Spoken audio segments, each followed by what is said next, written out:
Hello everyone and welcome back to another video from Gameplay Classic. In this video, I'm going to show you how to leave a league that you have joined on ESPN Fantasy Sports. So let's get started right away.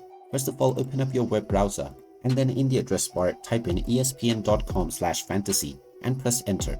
You will now be taken into the official ESPN Fantasy Sports website. If you haven't logged into your account already, click on the login button or the account icon at the top right corner and proceed forward with your email address and your password. After logging in, you will be taken back into the home page.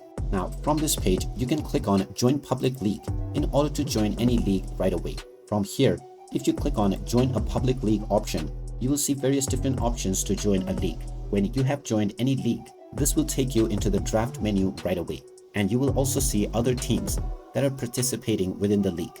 If you wish to leave this league, then you will see the Leave This League option right underneath the Edit Pre-Draft Rankings button.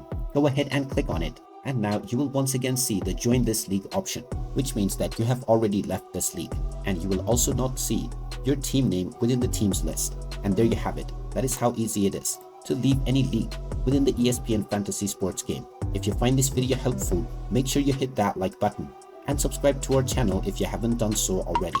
Also ring that notification bell to never miss another update from us. Thank you for watching and I will see you again in the next video.